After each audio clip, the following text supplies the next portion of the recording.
our council meeting, June 23rd, 2025, at 5 p.m. We'll call the meeting to order. And first things, the land acknowledgement statement. Augusta Township acknowledges that we live and work in the ancestral territories of Indigenous people. The township recognizes all Indigenous people and honors their past, present, and future. The township values and respects their cultural heritages and relationship to the land. So next, the mayor's opening remarks, very short. We received a card from Mel Campbell, I see, it's up there in the desk. So he's thanking us for, sending the card and acknowledging, keeping in touch, that sort of thing. And the next thing I had is June it's almost the end of June this week, but June is Pride Month, it's Seniors Month, and Indigenous Peoples Month, and it's probably a page full of other months, but anyway, those are the three that come to light. Yeah. That's it for the mayor's remarks. So we'll continue with the approval of the agenda. Moved by Deputy Mayor Winans, seconded by Councillor Pate. Be resolved that the council agenda for Monday, June 23rd, 2025 be adopted. Does anybody have anything to add? Members? Okay, see nothing. I call the question. All in favor? Carried. Thank you. Next, do we have any disclosure of interest and nature thereof? Does anybody have anything to declare? Okay, I see nothing. Move on to the approval of minutes of previous meetings. Moved by Councillor Page, seconded by Deputy Mayor Winans. Be resolved that council approve the minutes of the June 9th, 2025 special council meeting as distributed to all members. So any member have any changes? Okay. I'll call the question. All in favor? Carried. Thank you. I failed to mention too that Councillor Henry is sick today, so she's not at the meeting, but or online. Next we have the regular council meeting on June 9th, moved by Deputy Mayor Winans, second by Councillor Pate. Be resolved that council approve the minutes of the June 9th, 2025 council meeting as distributed to all members. Does anybody have any changes, corrections, anything else? Okay, I see nothing. I call the question. All in favor? Carried. Here. Next, we have business. Minutes. Does anybody have any business arising from the minutes? Okay, I see nothing. Now we'll move on to delegations and presentations. And tonight, we have Mr. James Wallace, St. Lawrence Shakespeare Theatrical Company. So, Mr. Wallace, by all means, come on up and you can use the podium or take her away. All right. I should say action. Yeah, the theater works too. Thank you for having me. Just taking a few. Yeah, it's okay. It's the heat. Yeah. No, it's just Brad brought Dan.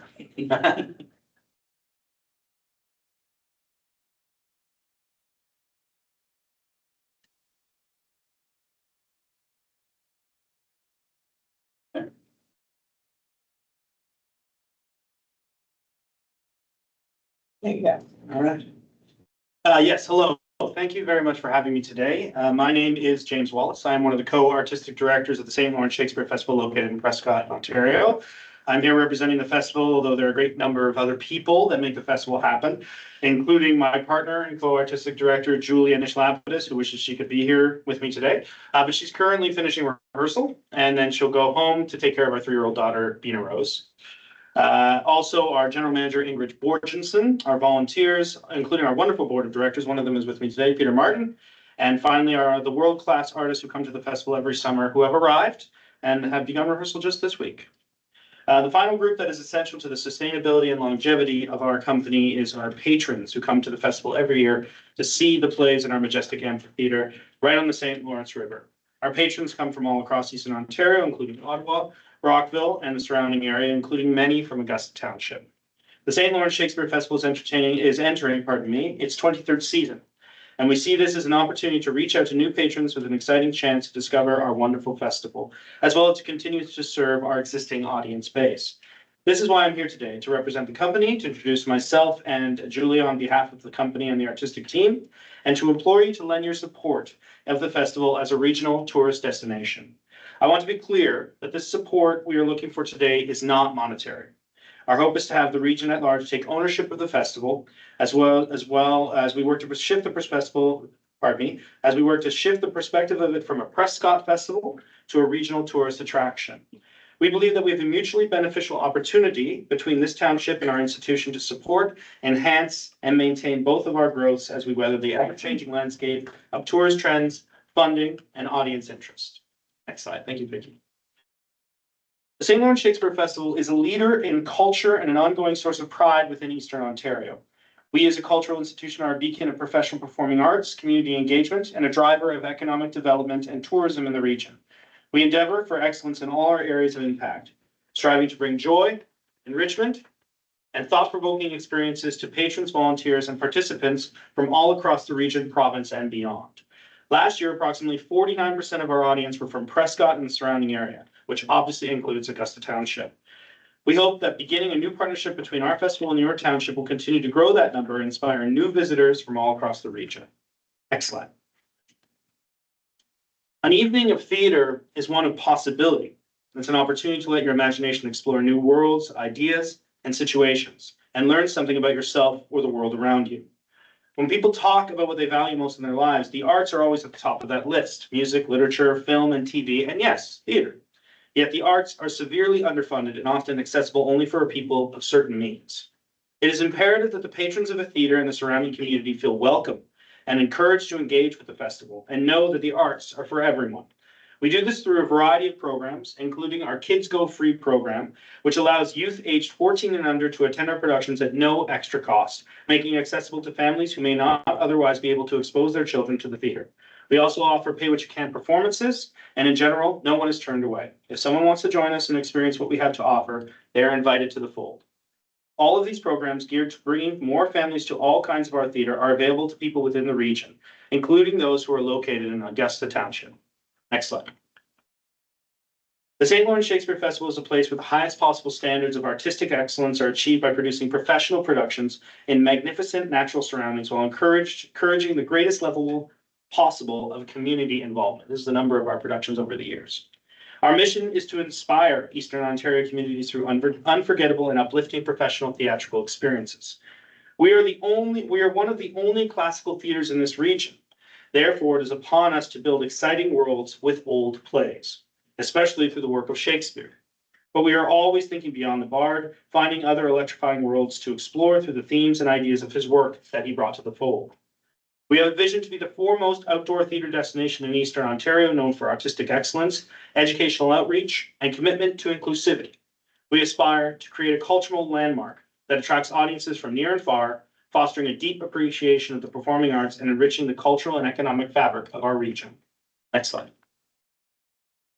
We recently completed a strategic planning session working to specify our goals and structures and planning for the present and future. We created some concrete strategies going forward, as well as completing our mission, vision, values for the festival. I wanted to share our core values we identified during this session, so you have a clear understanding of the values guiding our work. Artistic excellence, to deliver high quality, captivating productions to ensure each performance is a testament to the enduring power of theater. Community engagement, to actively involve and connect our community to foster strong, lasting relationships and shared experience. Collaboration, to work with local artists, organizations, and businesses to create a vibrant creative force. Education, to provide educational opportunities that deepen the understanding of theater through public programs. Inclusivity, to create a welcome environment for all, ensuring diverse voices and perspectives are represented and celebrated both on stage and off. Innovation, to embrace fresh ideas and approaches to push the boundaries of what theater can be. Sustainability, to ensure the long-term viability of the festival by managing resources effectively and responsibly. Next slide. As artists, we are always striving for an ideal, something that people can connect to and motivate them to find purpose, passion, and joy within their day-to-day world. Our ideal is for an enjoyable, stimulating, and surprising adventure, one that can only be experienced with live theater. As Shakespeare wrote, we ask our patrons and audience to awake your faith, by which we mean we encourage you to unleash your imagination to its fullest reach. We know that a partnership will help us make the festival a valued and ubiquitous component of summer in this region. We know that we all could benefit from the permanence and amplification of a healthy, open-hearted, and vigorous artistic institution like the St. Lawrence Shakespeare Festival. Next slide. I'm very excited to be here as well to let you know what we'll be doing this summer. Our 2025 main stage season begins with a production of Much Ado About Nothing by William Shakespeare. It's a hilarious story of gossip, love, betrayal, and mistakes, which will be set in the 1980s in a small town, like many in this region, with lots of fun to keep the audience laughing all night. In repertoire with Much Ado is Sherlock Holmes and the Vanishing Hour, a new play based on the classic Sherlock Holmes character set along the St. Lawrence River. Holmes comes to Canada to solve a case where he meets a young nurse named Joan Watson. The two go on an adventure that is thrilling, surprising, and entertaining. Our main stage season runs from July 18th to August 9th. Finally, our summer festival ends with a remount of our hugely successful production of Play On, a Shakespeare-inspired mixtape. It was originally created and receiving a sold-out run at the Stratford Festival of Canada. This cabaret charts Shakespeare's influence on pop music throughout history. This fun, exciting evening of music features songs by Elton John, Taylor Swift, The Beatles, and more. Play On is running for 1 week from August 12th to August 16th. And at the end of the summer, we'll be doing our annual community show, which is this year is a musical comedy called Songs on the River, which me and Julia wrote, which will use songs and a heartwarming story to celebrate the vitality, fun, and joy of living on the mighty St. Lawrence.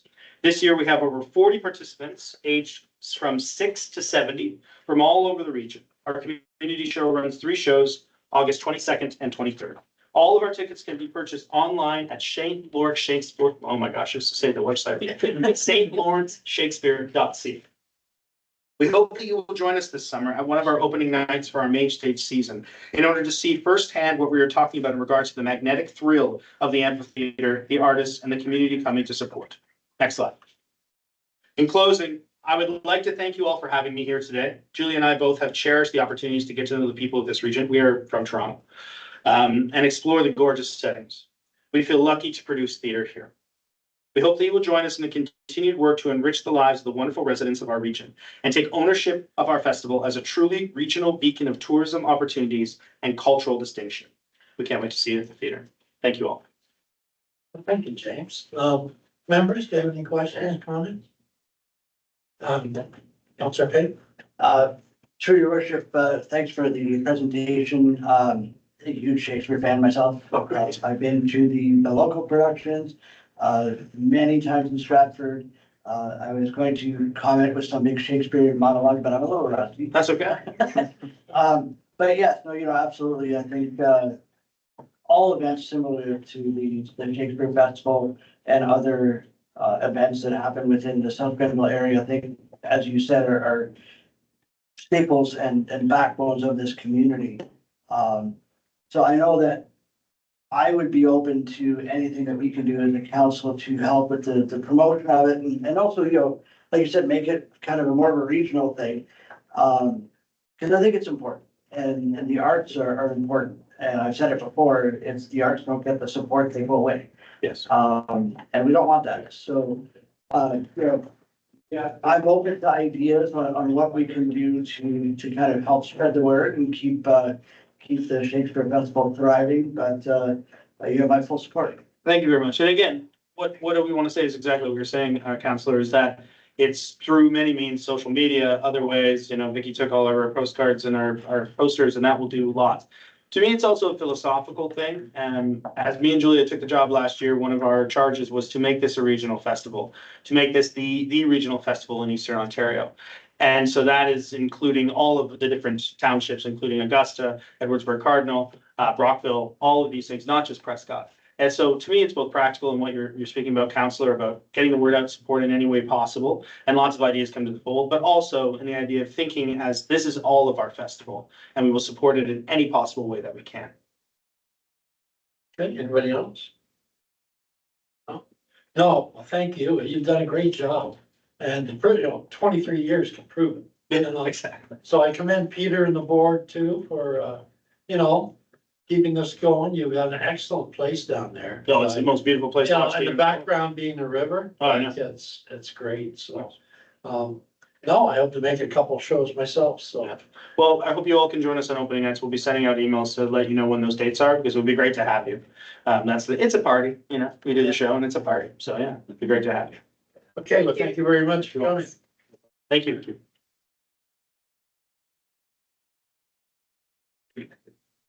Yeah. Unless you want to stay around. Yeah, you guys get that.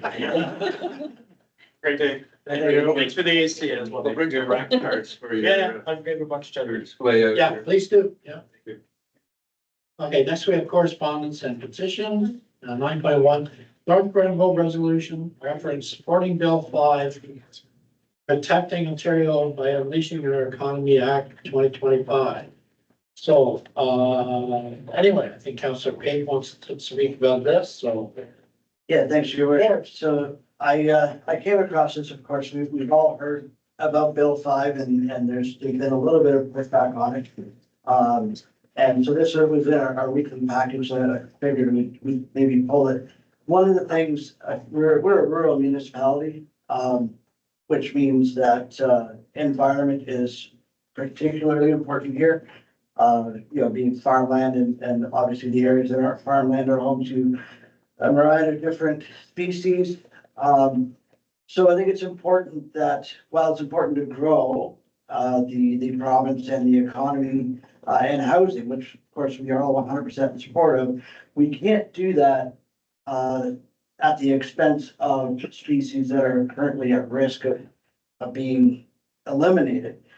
So I figured I'd bring this forward, as many of our neighboring communities already have, to see if we can kind of support North Grenville and others that have come forward to ask the province, perhaps look at revising the bill in such a way that it does not make such drastic changes to the Endangered Species Act, so that, we grow the province and we grow the economy without affecting the species that make our forests and our rural municipalities their home. Other comments? Yeah. I'm a conservationist, and I sit on both conservation boards, but I'll speak in favor of Bill 5. Bill 5 looks at economic zones, and an economic zone should not be held up because of the species at risk.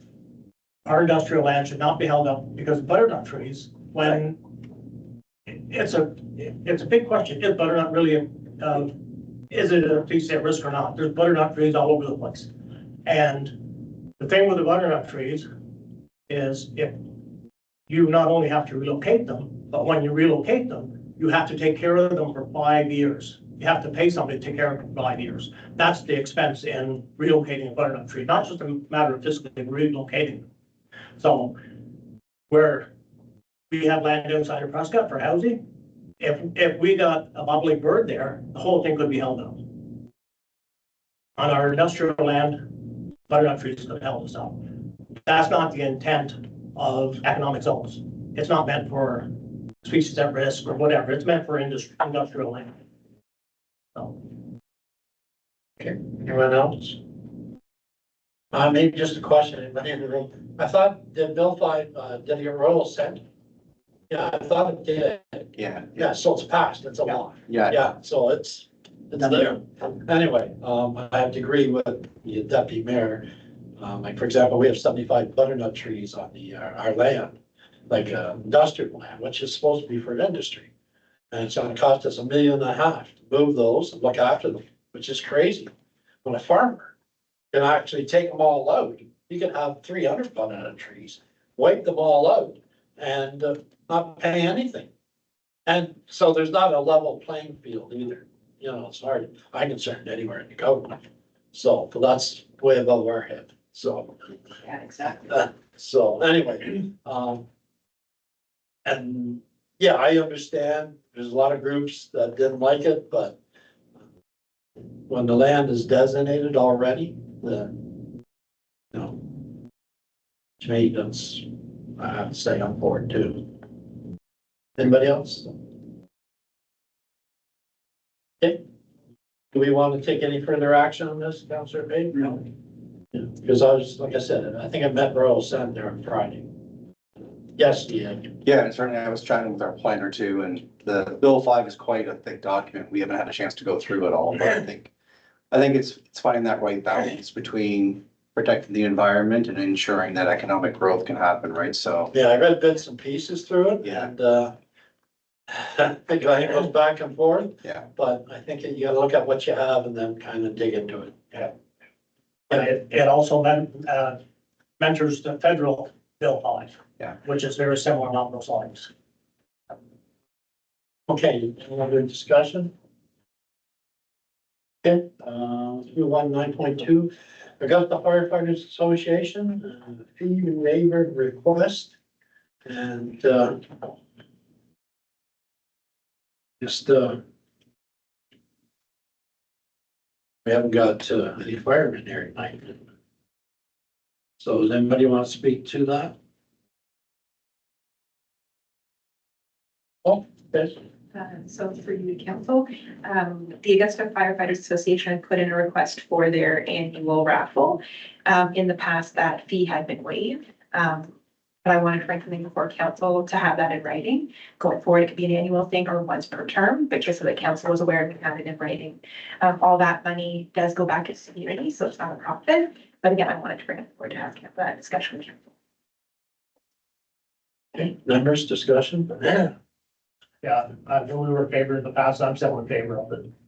Council Bid? Yeah, I mean, I'll echo the deputy mayor. I think they do important work for the municipality and for the fire department. So I would definitely be in favor of waiving it going forward. Even I think it's an important thing, and I think it would make the contribution that they do would be doubled considerably if they would have to pay licensing fees. So I'd be in favor of that.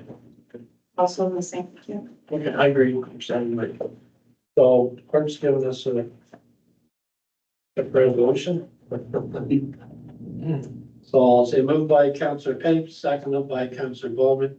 Be it resolved, the council approve the fee waiver request from Augusta Firefighters Association in support of the enhancement of operational capabilities to benefit the community. That's a word pretty good, anyway. Or waving, yeah, all in favor? Carried, thank you.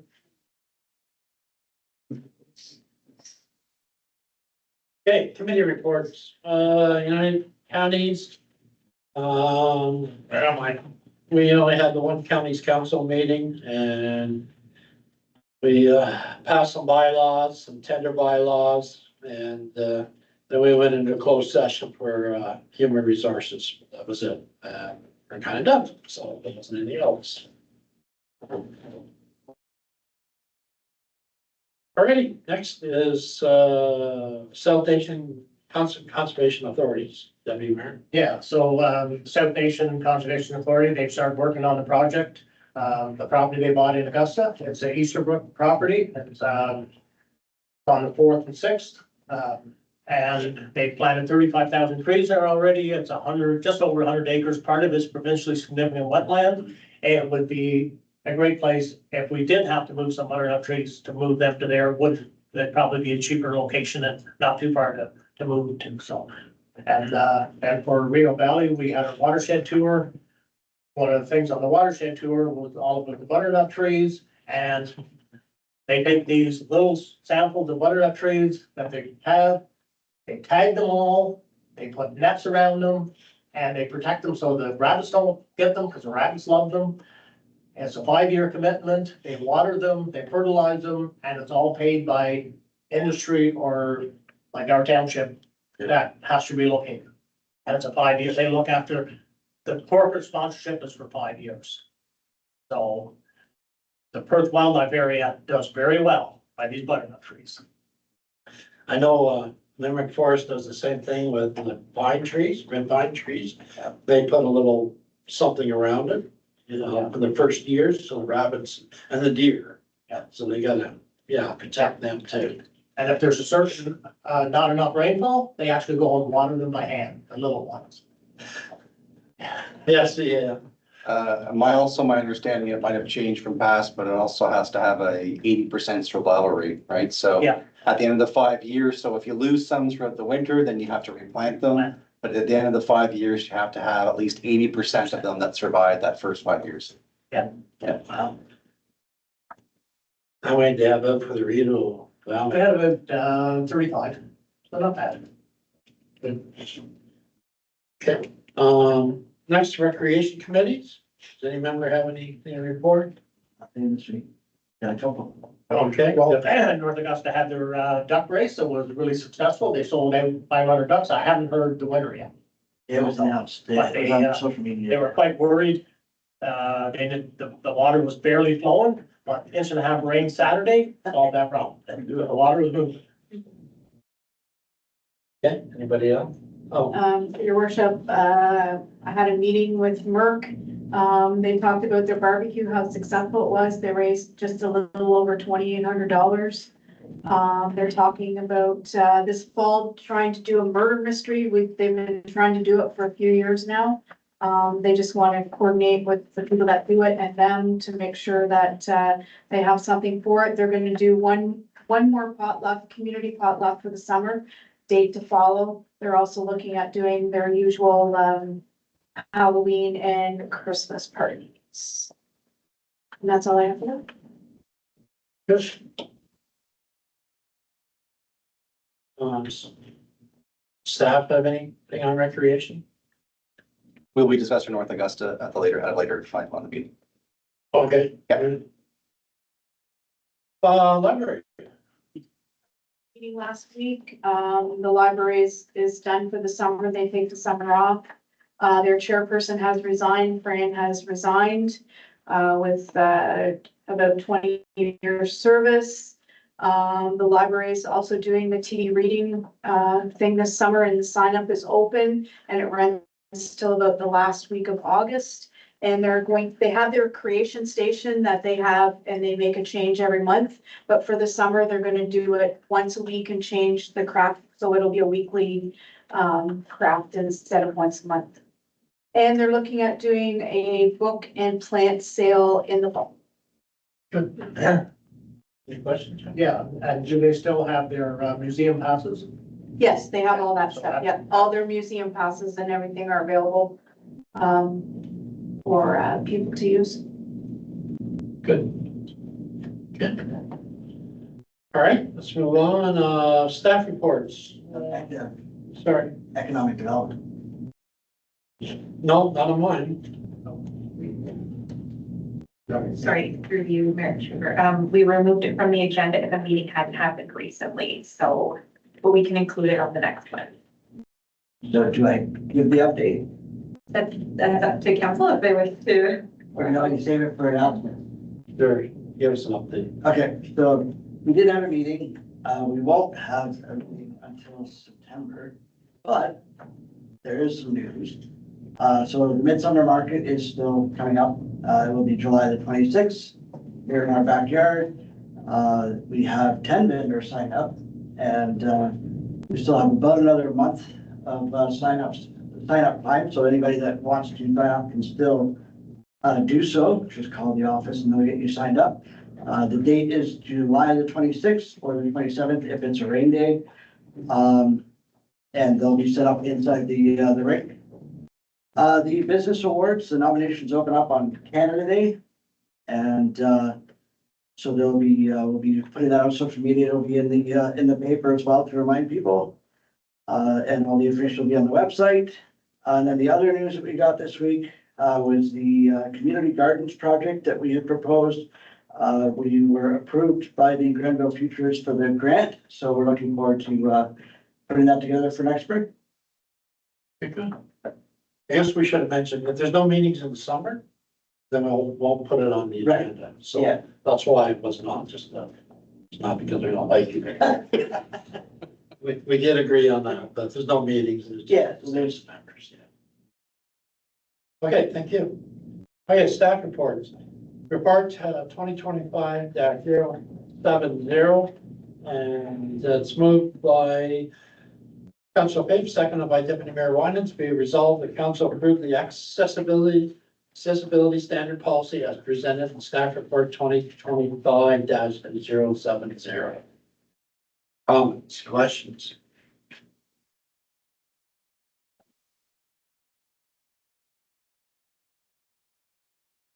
Nothing, anybody? Okay, I just have one question. There's two different standards, I think, for a township. If you're over 9,500, you have to meet this standard. If you're under 9,500, you have to meet that and accessibility, am I correct? Oh. I know that there is depending on your population, you are required to have a compliance committee. Is that what you're Yes. speaking about? Yes. It's 9,500. Yeah, and so we are below that, so we Yeah. don't need to have that Okay, in place. so this policy here, which one's that? Because there's different verbiage, isn't there? Well, so there's Which the one? IASS, so like the Integrated Accessibility Standards, and then there's the AODA Yeah. Act, which all municipalities are required to adhere by. Right. But then the compliance with having the committee is just that extra level, is my understanding that you have to coordinate with them and take any issues that come forward. They have a role, but because our population is smaller than that, we're not required to have that committee. But it's my understanding that all municipalities have to fall under those two standards. Okay, yeah, that's what I thought. All right. So, nothing else? Any other questions? None, I'll call the question, all in favor? Here. Yeah. Next, we have report 2025-071 workplace inspection policy. Moved by Deputy Mayor Wyman, seconded by Councillor Payne. Be resolved that the council approve the workplace inspection policy as presented in staff report 2025-071. Okay, members, anybody have anything to?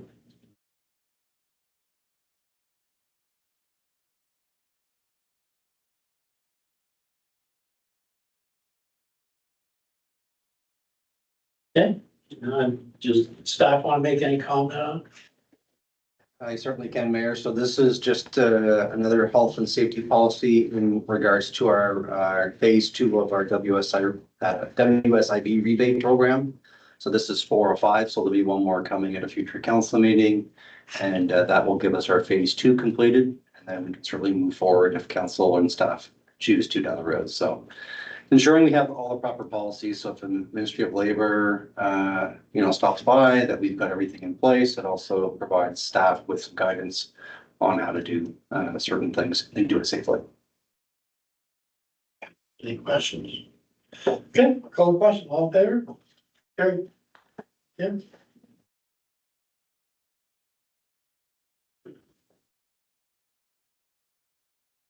Okay, report 2025-072, your declaration of municipal owned surplus properties.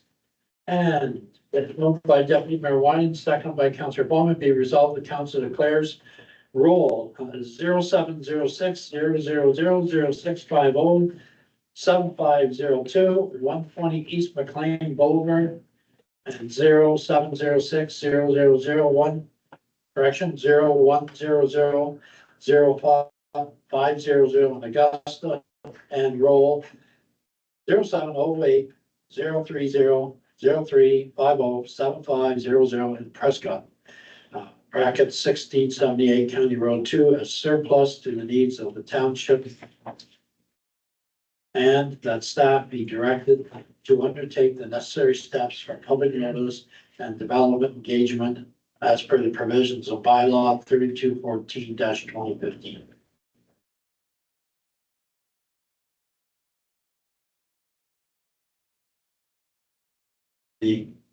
You read it all? Yeah. Yep. Did anybody have any questions? I stumbled on here. It says, gives a roll number and that says in Prescott. So the 1678 I know where it is, County Road 2, there's actually a small little piece of that in land. Prescott. So we pay a small tax bill to the town of Prescott. It's not much, but there's a little sliver of that That's why. resides in Prescott. So what this report will do, Mayor and Council, is basically as per our surplus of properties, declare this a surplus. It'll allow us to enter into potential some APS agreements that we'll bring back to council at a future date in order to grow our residential footprint, as well as some other opportunities in regards to our land use strategy that we completed in 2023. Okay, any questions, members? Okay, I'll call the question. All in favor? Carry.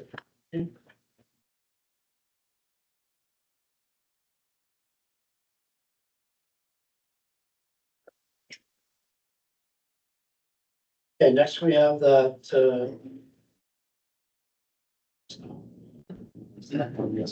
report 2025-073 North Augusta Infrastructure Update Report to Fall. Okay, Thank you, Mayor and Council. So rather than doing a report, I did a quick just to kind of keep some of the information we have. We're still waiting on some information. I know Amy is here tonight from, who's the chair of the North Augusta Recreation Committee. I'm kind of back and forth a little bit with her over the last little while as well too. So certainly if there's anything I can't answer, I'm going to refer to Amy, and certainly if there's any questions that council has, we'll try and answer. I'll wait till it kind of pops up first. So since our last meeting, we have reached out to a couple of different companies. The company that the Recreation Committee gave us was the KU Power Group. Here comes up.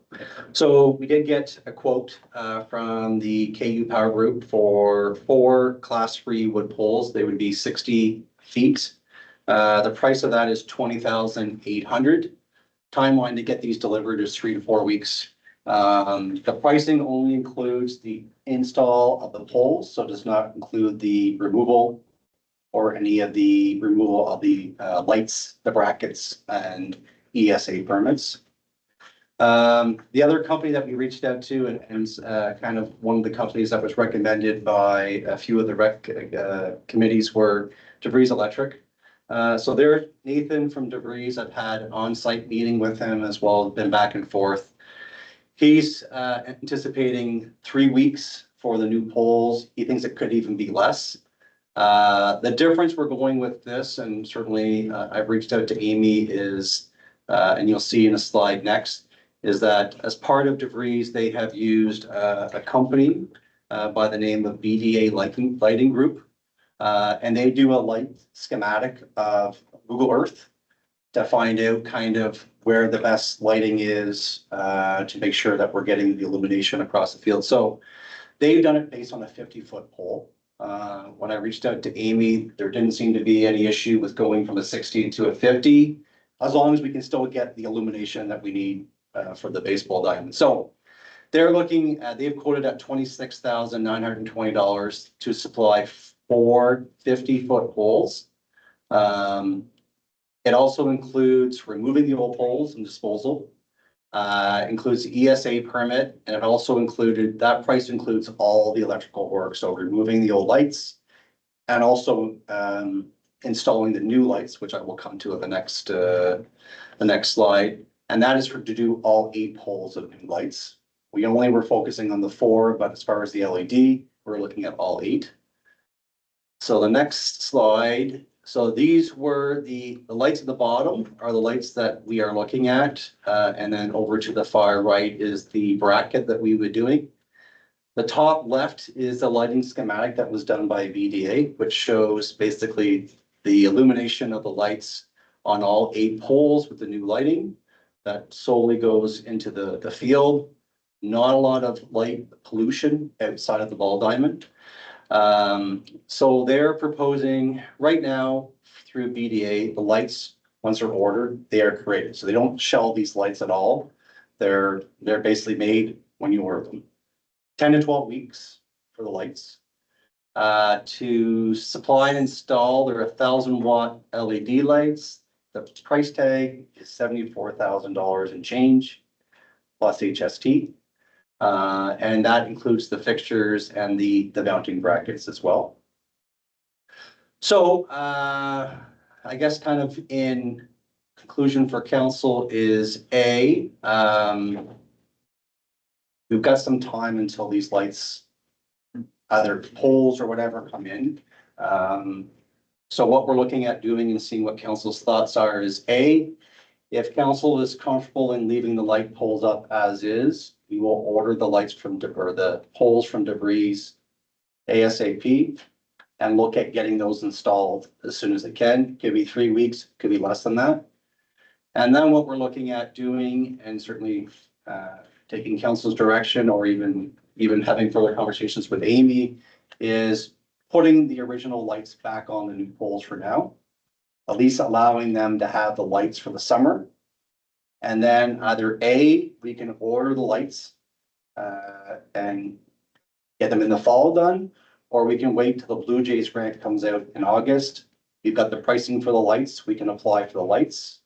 The 4 infield poles, as well as any netting that's required. And we will have pretty much a preliminary decision by December through the Blue Jays of whether or not we're getting the funding.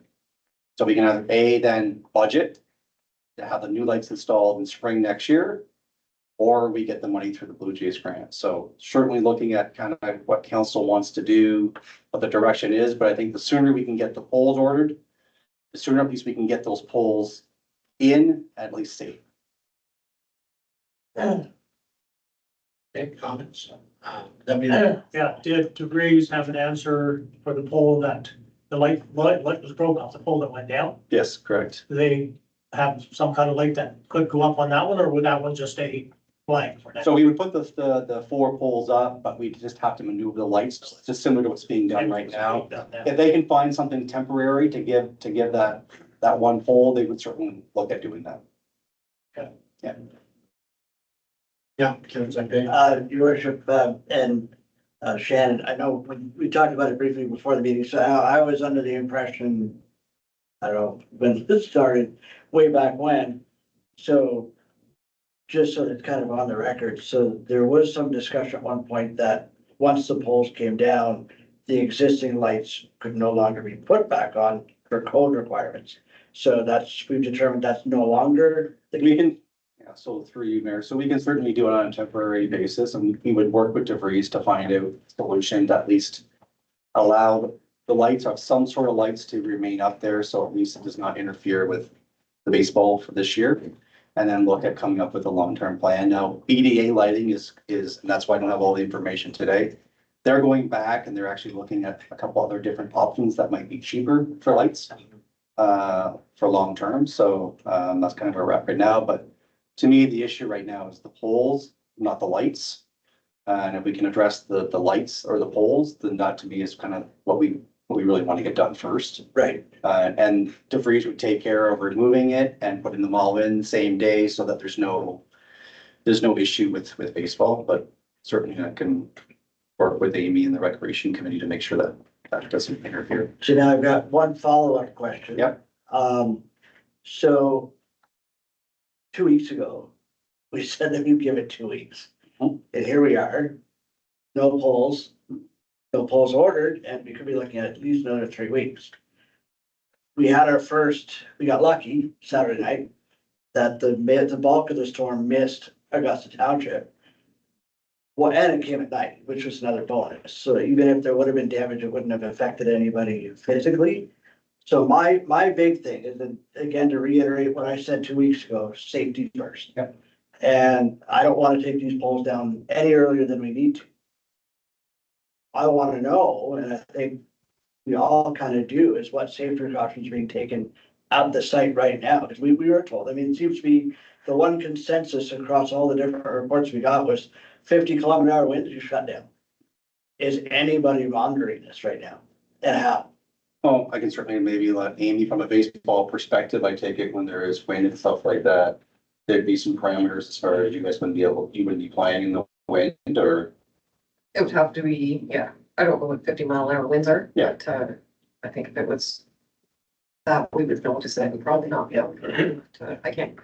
I I don't think have a wind. it's without getting too technical, I mean, we're not gonna go and invest in an animator, but. I look Weather at, cap, if you feel windy and the weather network says, hey, the gusts are 50 kilometers in this area. I looked at some policies as far as, for wind policies. There's nothing really out there, right? You can kind of follow, like, it's no different than soccer. Yeah, You usually don't play if it's thunder and lightning, right? Right. And that's pretty much what stops you. If it's high winds, soccer probably won't affect it as much than it would be baseball, but, that's certainly kind of we left that up and I think TJ, said at the last meeting that if it is high winds, they would normally They probably not wouldn't play, play they it. would normally not play it. Yeah. So, you know, we can certainly look at putting caution and stuff like that, tape out the poles, but I think what that tells you though is that, you know, you're putting caution tape around poles that potentially fall. What Right. that message is that sending, Yeah, so. that's not gonna really do much anyway, so. That's- And North Augusta Rec did get an engineer's report, and the engineer said the poles are good for a couple of years. Yes, They said they should be done in sequence, but we made a decision last council meeting to replace them all. right, no, absolutely. But there was nothing saying there that anyone is gonna come down. Right. No, and I mean, the downside, or well, downside, I guess you look at it, is that these windstorms, they don't pick on the good or the bad, right? I mean, it's one of those things, we just knowing what we know and having multiple, conflicting reports, we have to err on the side of safety, right? So, like I said, I'm not in any hurry to take them down, but I just wanna make sure that we're mitigating as much risk as we can, so that if there's a game going on and it comes to wind comes, we don't end up with the, oh, this report was right, or this report was wrong, you know what I mean? It just, I do appreciate the report that we did get from North Augusta. It was detailed, it gave me the information to make the decision to leave the poles the way they were. But they did mention the high wind aspect to it, so like I said, I just wanna make sure that if we keep them up, which is what I wanna do, that they're safe and that there's no risk to anybody, no more risk than there would be on any other day. For anybody out in the field. So that's where my kind of important thing is. I don't wanna see anybody get hurt, plain and simple. We do want people to enjoy the ball, enjoy playing, enjoy watching, taking part in it. That's what summer's about. That's what recreation's about. The last thing we want is somebody to get hurt. So, I don't wanna take away the enjoyment of the facilities. And, but I definitely don't wanna see anybody get hurt by it. So I think as long as we're mindful of it, which I'm sure we are, and we can get those poles, in the next several weeks and get them installed, then, I mean, I'm good with continuing and definitely continue to look and see if we can get the price of lights down a little bit. At the last minute meeting, did we not do an onset of $45,000? Yeah, okay. This is over $100,000. We don't have that kind of money. And- So my thought Yep. is replace the poles for the safety issue. Yep. And I think we need to try and budget for these lights. If the old ones can go up and we can get through this year, then we have to see if we can try and find money somewhere. From my understanding is we don't have over $100,000 to put into this year. Yeah. Yeah, and that's certainly why I wanted to bring it back to council, is because that threshold was 45,000. And I don't disagree, Councillor Bowman, is that to me, the poles are the issue right now, so let's get the poles ordered. I wanted to make sure the council was aware that the 45,000 is not gonna Yeah. do everything we need, but it will at least do what we need to for the poles. And then we'll work on bringing some other options back for the lighting and stuff like that, but, the other issue that we will have, and certainly I'll have to work with Amy and the committee on it, is that with these new poles, now we're gonna have 50-foot poles on the outfield and 60-foot poles on the infield for the interim. I don't know how that affects the lighting or whatever like that, but talking with BDA is that they would do some sort of a schematic on it to see how we can best maneuver that, so. And that 26,000 from DeVries, that was for all the electrical, so that number will go down if we're just ordering the poles for now. They would change out the brackets, take the lights off, take the poles out, put new ones in, and at least get through the season for them. And maybe we'll get the Blue Jay grant. Correct. Exactly right. Yeah, we've got all the numbers, we've got all the specs, so like we're already kind of ahead of it for writing the application for now. With debris, did they give you a different price on a 60-foot pole as compared to a 50-foot? Yeah, there's actually $10,000 difference between a 50-foot and going to a 60-foot. Yeah. Yeah. And I think the timelines are different. I think with the 50-foot, we can get them, he says, within 3 weeks or sooner. So he would certainly put a rush on it. Okay, say my piece. You know how I voted, so glad to see you and Amy working on together, and council's asking. I was just afraid of getting in these debates where, But anyway, council didn't make their vote, so. Clarification, 50, like, I thought they were adamant, they wanted 60-foot poles. So now we're down to 50 foot. I'm not a pole expert, and I don't know how much is in the ground. But why of a sudden change? Am I missing something here?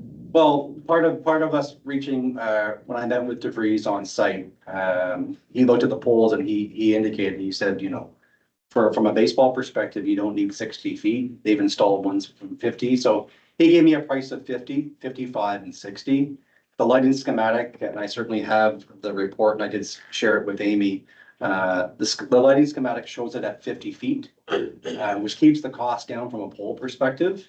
But with the new LED lighting, right, it's more broad and it comes out more than the other old type of, so you don't need it as high as you would normally, so, right. No, I was just saying, you know, we were looking for 60-foot poles. Yep. Now we're looking for 50. Yep. Yep. You know, so, next is the lights. My stuff, you're gonna have to wait. Next is the lights. And I'm glad you did the study, lumen study and that. But, maybe the rec committee, have they looked at this bulb diamond over here? Are they LED lights over there? Because they light up like an airfield. The new lights? Yeah, at the Yes. rink, yes, they are. Yeah, so, maybe We'll look at, yeah, I advise the rec committee and everything else to look at those. They're a big difference, so, not just mine, because I think lights up, it lights up. And I just don't want to listen to the neighbors well, and that around was, the ball. and that was the whole point of doing the schematic, was to Yeah. make sure that there wasn't the illumination pollution that was going into the neighbors, Yeah, all that stuff, so. and next, just this directed to council, do not count on the Blue Jays grant. I'll tell you that right now. Nope. Do not count on it. Budget the way you have to. If it comes in, hallelujah, but Yeah. I don't think it will. I hate to be that pessimist, but you're not winning, so. They're not gonna have money. So, yes, Debbie, go ahead. Yes, can you get us a timeline on the hydro savings on the LED lights compared to what we're paying now for the ball diamond lights? Yeah, I can certainly work with So DeVries. then, you know, They'd be able to do some sort of a calculation on what it would, Yeah. the savings so would be. they should pay for themselves. They could down the road. But certainly just that, Years. certainly it adds to the mayor, and that was kind of why, you know, the rationale was to look at least addressing the pole issue now and then looking at lights down the road, is because, you know, we can't count on the Blue Jays grant. But certainly if we have an idea in December where we're at with the preliminary grant, we'll know whether or not we need to budget or not. Which is in perfect time for our budget, and then we could always look for pre-budget approval if we needed to get them ordered so that we have them in time for the spring. I know the treasurer's now looking at the Blue Jay. He's looking at his parkland reserve. He's on my side, so, yes. Yeah, and I got a question for Amy, and the North Augusta Rec Committee, they wouldn't be opposed to help raise money for lights, so they would help cover the cost, some of it, same as the firefighters do with the foundation. And, yeah, because the other thing I'm a little bit leery of, even though these suppliers hopefully got poles. But and then Councilor Pate brought it up, the number of storms happening through the summer, that could change, could it not? Yeah, depending the demand on poles, so. And that's why I'd like to get the order in now, so that it's in the queue and we can hopefully get those, you know, if everything goes to plan, even if it's 3 weeks. The goal would be to have those poles installed hopefully in the third week of July. Hopefully. Because I'll tell you right now, if they have a choice between Augusta Township and Hydro One or whatever, they'll pick Hydro One, I know. so. Anyway, just don't count on things No, until it's, that's right. you see the truck pull up. Yep. Okay, so I think the clerk was making some sort of resolution here. Yep.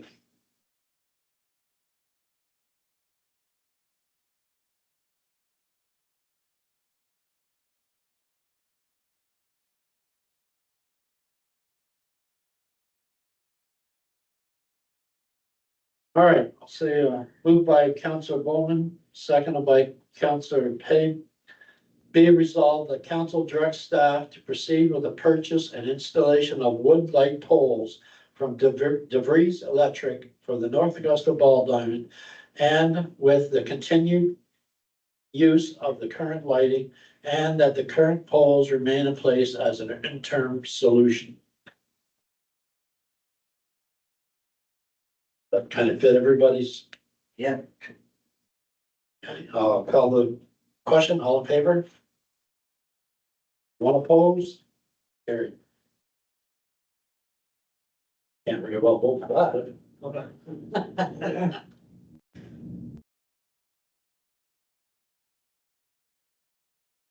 Moved by Councilor Bowman. Sorry. Oh, sorry. Good girl. Notice of motion. Anybody have a notice of motion to bring forward? Can't see nothing. Bylaws now.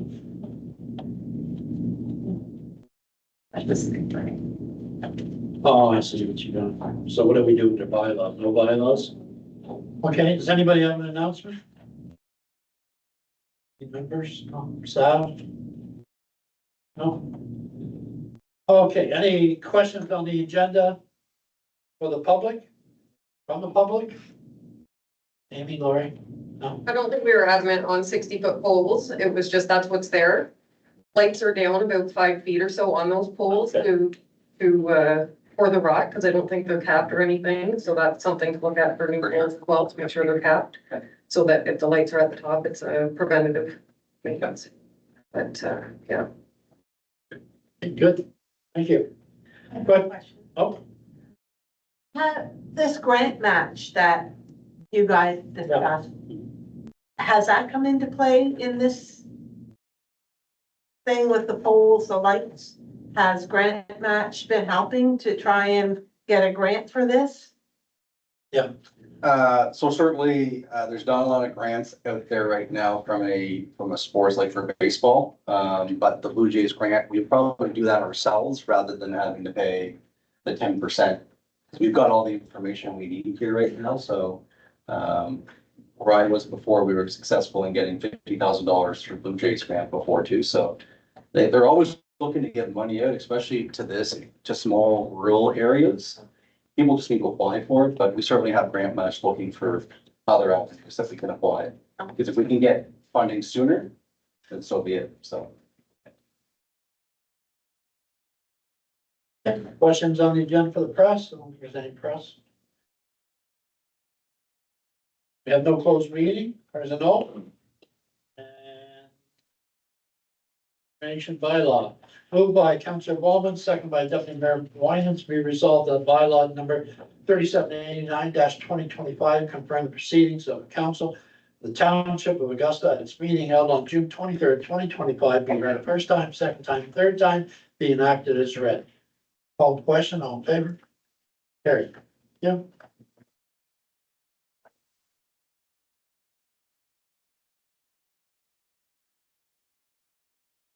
Yeah. Moved by Deputy Mayor Wyman, second by Councilor Bowman, be resolved this council meeting do now adjourn at 5:58